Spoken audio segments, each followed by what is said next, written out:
If you just finished the Netflix thriller His and Hers, I'm guessing your head is still spinning from that final jaw-dropping reveal. All right, so let's get right into it and unpack one of the most clever and shocking twist endings we've seen in a long, long time. The whole show is so carefully built to lead you down one path. And then, in those last few moments, it just yanks the rug right out from under you. And what makes it so brilliant is that it's not just some crazy out-of-nowhere twist. It actually makes perfect, chilling sense when you look back. So this is the big one, right? This is probably why you're here. We spent the whole time pointing fingers at pretty much every single character, the husband, the rival, even our main character. But the truth? Well, it was something almost nobody saw coming. Yep, you heard that right. It was Anna's mom, Alice.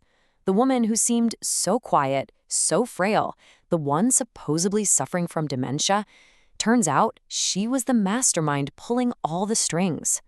Get this, even Tessa Thompson, who plays Anna, admitted she had no idea it was Alice. But see, finding out who did it is only half the story. The real genius here is in the how and the why. So let's get into it. Let's really break down this incredible, tragic, and honestly kind of terrifying plan, piece by piece. All right, first up, the perfect red herrings. Because to really get how Alice pulled this off, we have to look at how good the show was at making us look everywhere else. It served up these suspects that were so believable, we never thought to look at the woman who was just quietly fading into the background. The show basically gave us this perfect lineup of potential killers, right? You had Jack, the cheating husband who was also a corrupt detective. You had Anna herself, our traumatized and sometimes vengeful protagonist. And of course, there was Lexi, the old high school rival with a huge secret.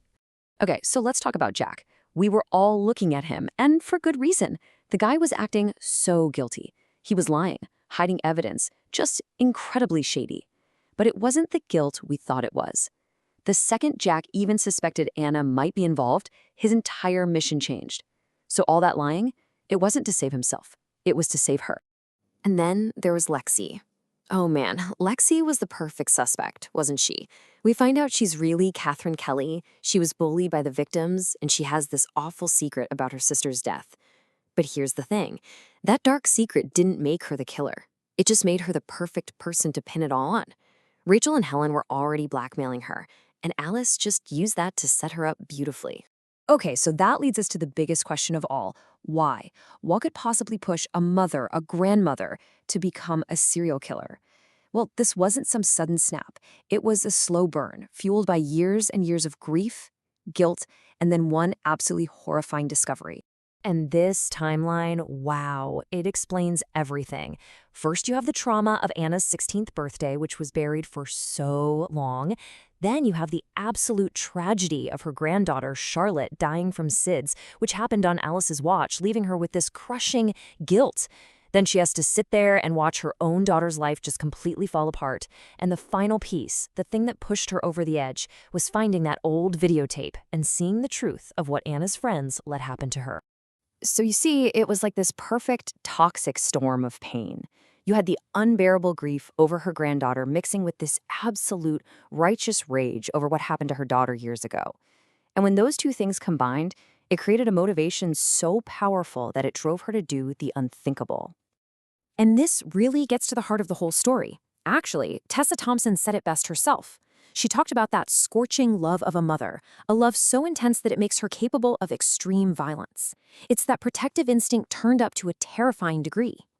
Okay, so we've got the motive, but the execution, how on earth did she actually pull it off? Because Alice wasn't just lashing out in anger. No, she was like an architect of revenge. Every single move was precise, symbolic, and planned out. Her plan was just brilliant in its structure. Let's look at the steps. Step 1, the ultimate disguise. She faked dementia. I mean, who's going to suspect the confused, harmless old lady? Step 2, the murders. And these were not random acts of violence. Each one was a very specific execution with a very specific message. And finally, step 3, the frame-up. She used Lexi's own secrets against her, planting just enough evidence to make her look completely guilty. And when you look at the details, it is just chilling. For Rachel, who she saw as two-faced, she clipped her nails down past the quick, so painful, and shoved a friendship bracelet in her mouth. For Helen, the liar, she did something even more horrifying, stapling her eyelids shut and carving the word right on her forehead. Even Zoe's death, which was quieter, drowning her in the tub, was a direct message about her complicity, for just standing by and doing nothing. All right, so this all leads us to that ending. And man, is it an unsettling one. After all the blood and all the lies, what are we actually supposed to take away from this? Was this justice, or was it just chaos? That last scene, it just sticks with you, doesn't it?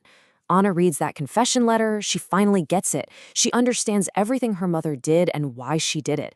And that smile they share? What was that smile? It's not horror. It's understanding. It's like they're in on this dark, terrible secret together now. So, what does it all mean? Well, you can look at it in two totally different ways. On one hand, maybe this was an act of love, a really, really twisted form of justice that the world was never going to give her daughter. But on the other hand, did it actually fix anything, or did it just inject more secrets, more deception, and more violence right back into their lives, starting the cycle all over again?